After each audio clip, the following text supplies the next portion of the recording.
Hello, I'm Archa Radhakrishnan and welcome back to my YouTube channel. ഒരു quick question. എല്ലാ കാര്യത്തിനും yes പറയുന്ന ഒരാളാണോ നിങ്ങൾ?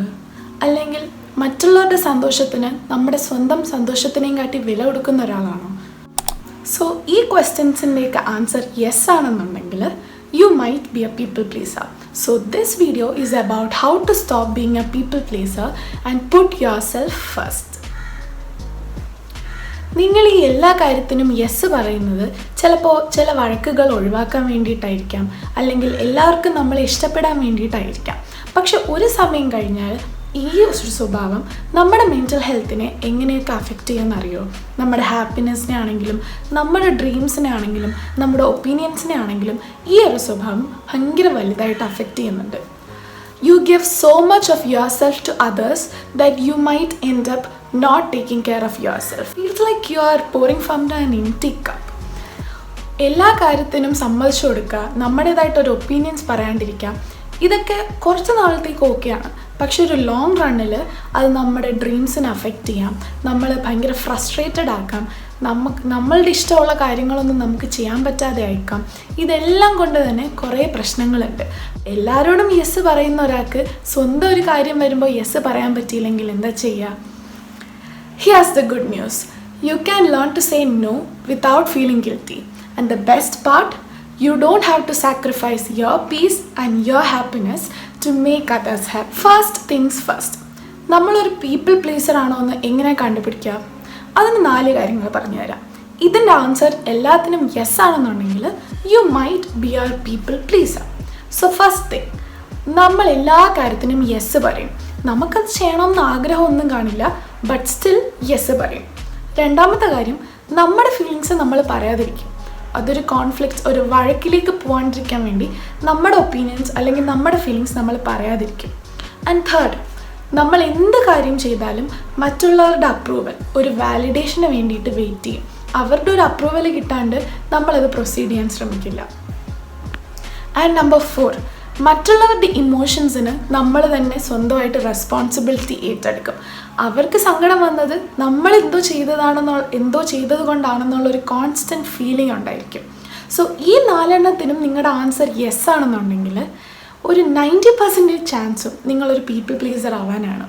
പക്ഷേ ഇതെല്ലാം മാറ്റി കുറച്ചും കൂടെ ഒരു കോൺഫിഡൻറ്റ് ഇമ്പ്രൂവ്മെൻ്റ് ആക്കാൻ വേണ്ടിയിട്ട് നമുക്ക് കുറേ കാര്യങ്ങളുണ്ട്. പക്ഷേ എല്ലാവർക്കും തോന്നുന്നൊരു കാര്യമാണ്, നമ്മൾ എന്തിനാ ഇങ്ങനെയൊക്കെ ചെയ്യുന്നത്? നമുക്ക് ആവശ്യമില്ലാത്ത കാര്യങ്ങൾ അല്ലെങ്കിൽ നമുക്ക് താല്പര്യമില്ലാത്ത കാര്യങ്ങളോട് യെസ് പറയുന്നത്? പക്ഷേ അവസാനം ഇങ്ങനെയൊക്കെ വിചാരിക്കുന്നുണ്ടെങ്കിലും ഇതൊക്കെ തന്നെ സംഭവിക്കും. ഇതൊക്കെ എന്തുകൊണ്ടാണെന്ന് വിചാരിച്ചിട്ടുണ്ടോ? ബിക്കോസ് പീപ്പിൾ പ്ലീസർ ആയിട്ടുള്ള ആൾക്കാർക്ക് മറ്റുള്ളവരെ, നമ്മളിപ്പം സങ്കടത്തിലാണെങ്കിലും മറ്റുള്ളവരെ ഹാപ്പിയാക്കി വയ്ക്കാം. ഇപ്പോൾ നമ്മുടെ ഫീലിങ്സ് അവിടെ ഹേർട്ടാവുന്നുണ്ടെങ്കിലും അവർ ഓക്കെ ആണോ എന്ന് ഫസ്റ്റ് പ്രയോറിറ്റി കൊടുക്കുക. നമുക്ക് താല്പര്യമില്ലാത്ത കാര്യങ്ങൾ അവർ പറഞ്ഞതുകൊണ്ട് മാത്രം ചെയ്യുന്നു. ഇതെല്ലാം ഒരു people pleaser ആവുന്നതിൻ്റെയാണ്.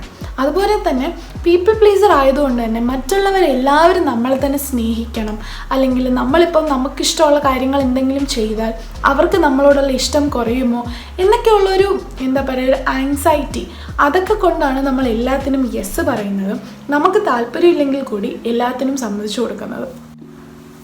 When you say yes every time, you are not being true to yourself. You are being true to what others expect from you. So, how do you stop being a people pleaser? Here are 3 tips you can use to break the cycle. Number 1, set boundaries. നമ്മൾ എന്ത് കാര്യം ചെയ്യുവാണെങ്കിലും നമ്മുടെ ഒരു ലൈഫിലും ഒരു boundaries ഇടുക. എല്ലാവരെയും ഒരു ഗ്യാപ്പ് കഴിഞ്ഞ് ക്ലോസ് ആക്കാണ്ടിരിക്കാൻ ശ്രമിക്കുക. നമുക്ക് അത്രയും വിശ്വാസമുള്ളവരുടെ ഒപ്പീനിയൻസ് മാത്രം എടുക്കുക, അല്ലാണ്ട് എല്ലാവർക്കും നമ്മുടെ ഒരു ഗ്രൗണ്ടിൽ കയറി ഗോൾ അടിക്കാനുള്ള അവസരം കൊടുക്കാതിരിക്കുക. നമ്മൾ ഇങ്ങനെ ഒരു ബൗണ്ടറി സെറ്റ് ചെയ്തില്ല എന്നുണ്ടെങ്കിൽ എല്ലാവരും നമ്മളോട് ഓരോ കാര്യങ്ങൾ ചോദിച്ചുകൊണ്ടിരിക്കും. ആൻഡ് ഓഫ് കോഴ്സ് നമ്മൾ എല്ലാത്തിനും യെസ് തന്നെ പറഞ്ഞുകൊണ്ടിരിക്കും. So start saying no and try to put yourself first. ഓർക്കുക, നമുക്കെപ്പോഴും നമ്മൾ മാത്രമേ ഉള്ളൂ. സോ നമ്മളെ വാല്യൂസ് അല്ലെങ്കിൽ നമ്മുടെ സെൽഫ് റെസ്പെക്റ്റ് കളഞ്ഞ് ഒന്നിനും നിൽക്കാതിരിക്കുക. Understand that you can't please everyone. ഈ ലോകത്തുള്ള എല്ലാവരെയും സന്തോഷിപ്പിച്ചുകൊണ്ട് നമുക്ക് ജീവിക്കാൻ പറ്റില്ല. നമ്മുടെ സന്തോഷത്തിന് ഫസ്റ്റ് പ്രയോറിറ്റി കൊടുക്കുക. ഇപ്പം നമ്മൾ എന്തൊക്കെ നല്ല കാര്യം ചെയ്തു എന്ന് പറഞ്ഞാലും ആരെങ്കിലുമൊക്കെ കാണും എല്ലാത്തിനും ഓരോ കംപ്ലയിൻറ്റ്സ് അല്ലെങ്കിൽ എല്ലാത്തിനും ഓരോ മിസ്റ്റേക്സ് കണ്ടുപിടിക്കുന്ന ആൾ. സോ നമ്മളുടെ ബൗണ്ടറി സെറ്റ് ചെയ്ത് എല്ലാവരും പ്ലീസ് ചെയ്ത് നമുക്ക് ജീവിക്കാൻ പറ്റില്ല എന്ന് ആദ്യം ഓർക്കുക. Third tip, try saying no with confidence. നമ്മൾ ഒരിടത്ത് നോ പറയുമ്പോൾ അതൊരിക്കലും നമ്മളെ ബാഡ് പേഴ്സൺ ആക്കില്ല. ഇൻസ്റ്റെഡ് നമ്മുടെ പ്രയോറിറ്റി അല്ലെങ്കിൽ നമ്മൾ പ്രയോറിറ്റി കൊടുക്കുന്നത് നമ്മുടെ വാല്യൂസിനും നമ്മുടെ നീഡ്സിനും ആണെന്നുള്ളൊരു കാര്യം നമ്മൾ ഓർക്കേണ്ടതുണ്ട്. അതുപോലെ തന്നെ നമ്മൾ നോ പറയുമ്പം ഒരിക്കലും സങ്കടപ്പെട്ട് നോ പറയാതിരിക്കുക. കോൺഫിഡൻസോടെ പറയാം, ഒരിക്കലും റൂഡാവരുത്, ബട്ട് ഫേം ആയിട്ട് പറയാം. നമുക്കിപ്പോൾ ഇഷ്ടമില്ലാത്ത കാര്യത്തിനോട് നമ്മൾ നോ പറയുന്നതിന് ഒരിക്കലും പേടിക്കേണ്ട ആവശ്യമില്ല. അവർക്ക് ചിലപ്പോൾ അത് ഇഷ്ടമുള്ള കാര്യം ആയതുകൊണ്ടായിരിക്കാം അവർ ചെയ്യുന്നത്. പക്ഷെ ഇപ്പം നമുക്കിഷ്ടമുണ്ടെങ്കിൽ മാത്രം ആ കാര്യം നമ്മൾ ചെയ്താൽ മതി. സോ യെസ് പറയേണ്ട സ്ഥലത്ത് യെസ് പറയുക, ആൻഡ് നോ പറയേണ്ട സ്ഥലത്ത് നോ പറയാൻ ഒരിക്കലും മടിക്കാൻ പാടില്ല. When you start putting yourself first, നമ്മൾ കൂടുതൽ എനർജി തോന്നും. അതുപോലെ തന്നെ നമ്മളുടെ സ്ട്രെസ്സ് കുറയും. നമ്മളിപ്പോൾ മറ്റുള്ളവരെ സഹായിക്കുന്നതിൽ നമുക്ക് കൂടുതലൊരു ഇൻവോൾവ്മെൻറ്റ് തോന്നും. പണ്ടൊക്കെ തോന്നിയിരുന്നത് ഒന്നുമല്ല. നമ്മളെ തന്നെ ഫസ്റ്റ് നിർത്തുമ്പോൾ, നമുക്ക് നമ്മുടേതായിട്ടുള്ള പ്രയോറിറ്റിയും നമ്മൾ തന്നെ സെൽഫ് റെസ്പെക്റ്റും കൊടുത്തു തുടങ്ങുമ്പോൾ നമുക്കൊരു ഉള്ളിൽ നിന്നൊക്കെ ഒരു കോൺഫിഡൻസ് വരും.